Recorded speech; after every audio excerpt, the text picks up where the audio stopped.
Hai, kembali lagi di Konrap, konten Andi Arab. Bukan begitu, bosku.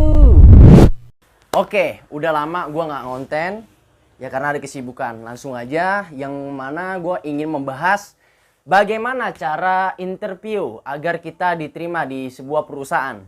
Nah, tanpa banyak basa-basi, kita langsung lanjut untuk membahas di Konrap, konten Andi Arab. Hey Raps, sobat Reci Andi Arab, jangan lupa like, komen, dan share. Dan yang paling terpenting adalah subscribe, karena subscribe itu penting. Let's go. Sip. Nah, jadi teman-teman, sepengalaman gua waktu gua pernah mencoba bagaimana sih jadi karyawan itu, bagaimana sih menjadi seorang profesionalisme dalam dunia pekerjaan. Itu kalau kita mau melamar sebuah pekerjaan pasti ada yang namanya interview. Setelah berkas lamaran kita sudah lolos secara administrasi. Pahami ya? Nah, jadi saya akan berikan tips-tips bagaimana interview lo bisa lancar gitu loh. Ketemu HRD lo tuh nggak blakikok gitu loh, nggak panikan gitu kan. Tapi lo santuy ya kan. Lo yakin, lo percaya diri. Nah, tips-tips ini yang nanti bakal gue kasih. Oke? Yang pertama, nah, sepengalaman gua ketika gua di interview ya, itu interview zaman sekarang ada dua. Yang pertama ada offline, yang kedua ada online. Oke? Nah, karena ini zaman corona pasti rata-rata online gitu kan. Tapi gua mau cerita yang offline, bertatap muka secara langsung. Ya, jadi yang pertama yaitu adalah kita ketika ketemu HRD, pastikan semua rapi, mulai dari kemeja, mulai dari rambut, ya kan, mulai dari celana. Penampilan intinya jangan sampai berantakan.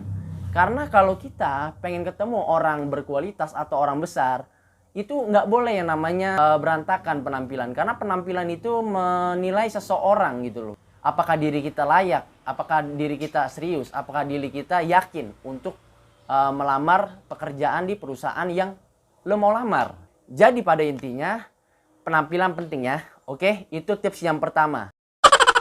Tips kedua adalah pas nanti lo ketemu HRD, HRD ini kan bagian rekrutmen, ya kan? Dia punya pengalaman membaca karakter seseorang. Maka dari itu, ketika lo ketemu HRD, pasti wawancara pertamanya itu adalah lo harus perkenalkan diri. Oke? Jika lo perkenalkan diri ya, lo nggak boleh tuh yang namanya gugup, deg-deg ya kan? Ibarat kata jantung lu tuh naik turun ya kan, kayak roller coaster Ancol ya kan. Santuy, tenang saudara-saudara ya kan. Gimana caranya supaya lu nggak gugup, lu nggak takut, lu nggak panik? Pertama, sebelum lu ketemu HRD atau ketemu orang yang nanti wawancarain lu, pastikan mood lu enjoy. Nah, cara melatih mood gue enjoy adalah ya dengan cara mendengarkan musik yang gue suka ya kan.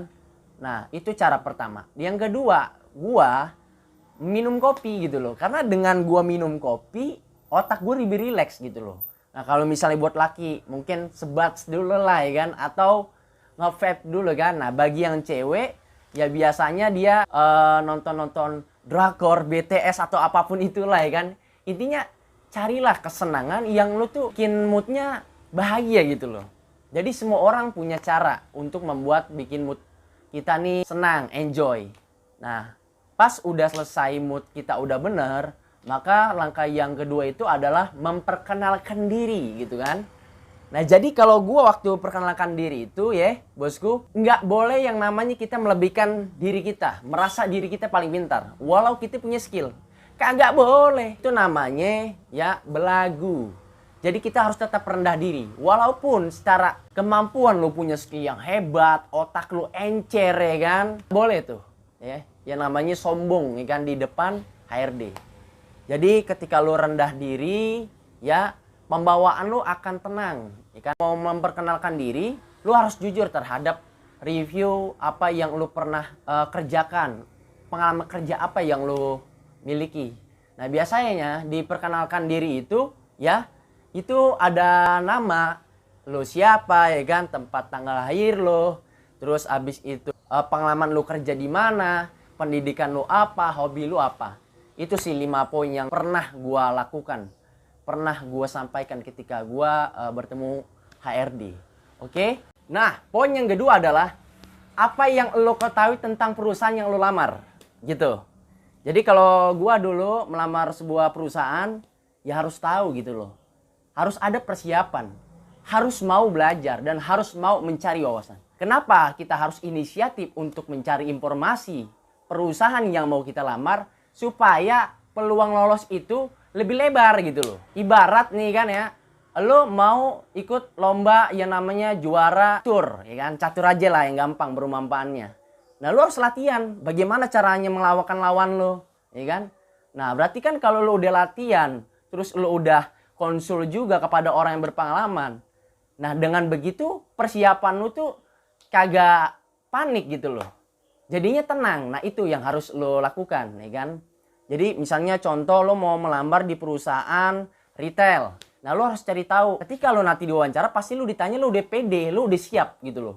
Oh iya Pak, jadi perusahaan ini yang saya tahu, dia memiliki gerai di 32 cabang di Indonesia. Yang mana perusahaan ini setiap harinya yang saya baca di informasi sosial media, selalu membuka lowongan. Maka dari itu saya tertarik Pak melamar di perusahaan Bapak. Semoga dengan saya mendapatkan informasi ini, saya bisa diterima di perusahaan Bapak. Nah, itulah cara berbicara atau komunikasi yang benar, oke? Jelaskan kelebihan yang lo milikin gitu loh. Jadi kalau misalnya lo nih ya punya skill, lo kasih tahu, jangan umpetin ya kan. Tunjukkan bahwa diri lo tuh punya pengalaman terhadap praktek yang lo pernah lakukan. Contoh, pengalaman yang gue pernah sampaikan ke HRD. Oke, yang pertama Pak, saya marketing online.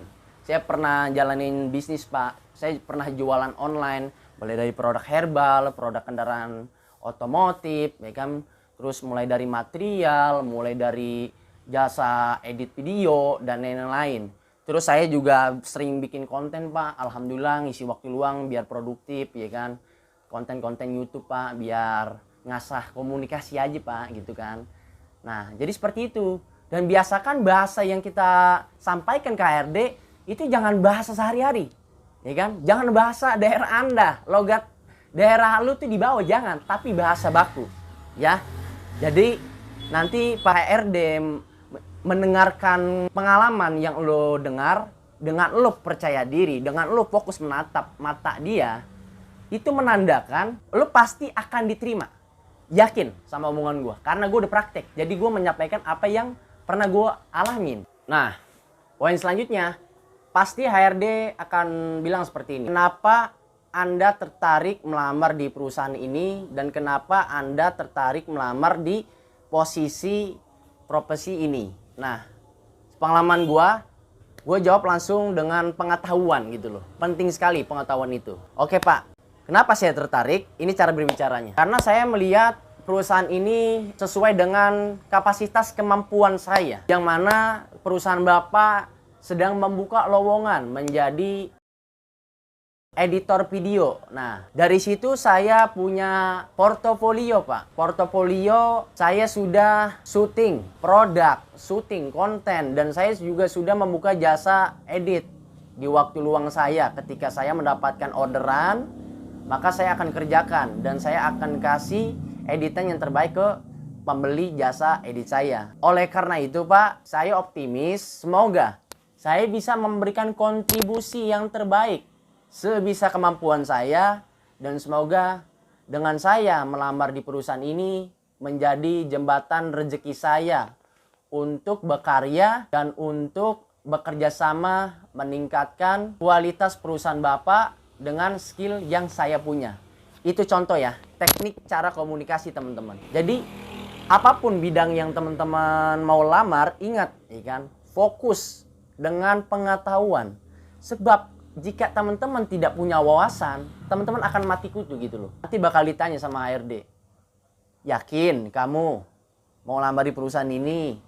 Terus pengalamanmu apa? Terus yang ketiga, emang kamu ada manfaat ketika kamu melakukan profesi seperti ini? Nah, biasanya 3 pertanyaan seperti itu yang sering ditanyakan teman-teman. Maka dari itu ya, bosku semua yang nonton ini, yuk kuasai wawasan skill yang lo punya agar ketika lo menjawab pertanyaan HRD, lo nggak kinap alias panik. Kinap, kinap, kinap, kinap, kan? Wow. Aduh, kinap, kinap. pertanyaan selanjutnya. HRD akan ngasih pertanyaan seperti ini. Apa yang lo bisa lakukan ketika lo terima? Jadi begini Pak, yang saya bisa lakukan adalah saya harus fokus menyelesaikan tugas tanggung jawab saya. Saya harus disiplin dan saya harus memberikan kemampuan yang terbaik. Oleh karena itu, saya sangat yakin dan siap bekerja sama dengan Bapak. Seperti itu Pak. Itu udah jawaban yang gua pernah praktikkan. Jadi nggak boleh tuh yang namanya lo melebih-lebihkan. Jangan. Nanti kalau misalnya lo diterima, lo nggak bisa ini, nggak sesuai omongan lo, mati kutu lo, ya kan? Nah pada intinya teman-teman, lo harus berbicara dengan kapasitas atau kemampuan yang lo punya. Sebab kalau lo udah punya kemampuan dengan lo punya pengalaman, jadi nanti kalau misalnya lo pasti diterima kerja, lo nggak kinap alias nggak panik gitu loh. Oke? Pertanyaan selanjutnya, kenapa kamu berhenti di perusahaan sebelumnya? Jawab yang jujur ya. Kalau misalnya teman-teman masih ada kontrak, terus kamu pengen lamar ya kan, di perusahaan yang membuka lowongan kepada dirimu, wah jangan deh. Nanti bahaya. Bukan cuma bahaya, kemungkinan lo ditolak gitu loh. Kemungkinan. Tapi rezeki nggak ada yang pernah tahu. Lebih baik jujur. Karena lebih jujur itu berkah. Oke? Jadi kontrak saya sudah selesai Pak. Saya tidak ada kontrak lagi dengan perusahaan yang sebelum saya kerja. Oleh karena itu, saya sangat optimis. Semoga dengan saya melamar di perusahaan Bapak, saya bisa diterima. Nah itu yang gue lakukan, oke? Terus pasti ditanya, domisilimu di mana? Domisiliku di Jakarta. Misalnya perusahaan yang gue lamar ini di Jakarta, cuman beda Jakarta daerahnya. Gue di Jakarta Timur, tempat gue kerja nanti di Jakarta Barat. Ini contoh ya. Oh, naik apa nih kalau misalnya kamu diterima? Saya naik motor gitu kan. Nah biasanya kalau orang yang punya kendaraan motor apalagi punya SIM, kemungkinan diterimanya itu peluangnya lebih besar. Kenapa? Karena yang dicari itu juga domisili yang lebih dekat, supaya ketika perusahaan ada lemburan ya kan, nggak perlu yang namanya ribet dalam menghubungin karyawannya tuh. Oke, poin-poinnya. Terus kalau misalnya lo naik angkot, lo naik kereta, lo naik busway, nggak apa-apa, lo jawab aja jujur. Rezeki nggak ada yang pernah tahu. Yang penting lo pede dan lo yakin dengan apa yang lo jawab gitu loh. Oke? Dan yang terakhir ya kan, motivasi apa ketika kamu diterima? Ya kan? Kalau saya Pak, motivasinya semoga apa yang saya pernah lakukan di dalam dunia kerja, saya bisa memberikan kontribusi yang terbaik. Saya bisa menambah silaturahmi, menambah pengalaman. Semoga kedepannya bisa meningkatkan kualitas diri saya dibandingkan sebelumnya. Itu aja sih Pak. Oke, itu aja ya. Oke, cukup sekian. Nah, itu pertanyaan-pertanyaan itu yang pernah gue alamin. Jadi kalau misalnya ada pertanyaan yang di luar dari konten ini, ya mohon maaf, ya kan? Yang pasti tips dari gua yang terakhir, ketika lo mau di interview, yang pertama ikhtiar, usaha, ya kan? Lo mau pede ke, ya kan? Lo nggak pede, bismillah, gitu loh. Lo harus berani melangkah. Kalau lo mundur, kalau lo udah dapat panggilan, peluang lo tertutup. Dan yang kedua, doa. Sehebat apapun lo punya kemampuan, sehebat apapun lo percaya diri, kalau lo nggak doa, Tuhan nggak akan mempermudah jalan lo untuk diterima kerja. Dan yang terakhir, tawakal, pasrah. Karena Tuhan akan melihat hambanya yang usaha, doa, dan yakin kepada Tuhannya gitu loh. Karena prasangka manusia itu bersama prasangka Tuhan. Kalau mindset lo positif, lo yakin diterima, pasti diterima. Pasti diterima. Karena pengalaman gua, interview hari ini, besok diterima. Alhamdulillah, rezeki nggak ada yang tahu. Dan jangan lupa minta doa orang tua sama doa guru. Itu diijabah. Karena kalau udah doa orang tua sama doa guru dipersatukan, insya Allah kabul. Langkah lu dipermudah sama Tuhan. Oke? Itu aja dari gua. Sampai bertemu di konten selanjutnya di Andi Arab. Bukan begitu bosku. See you.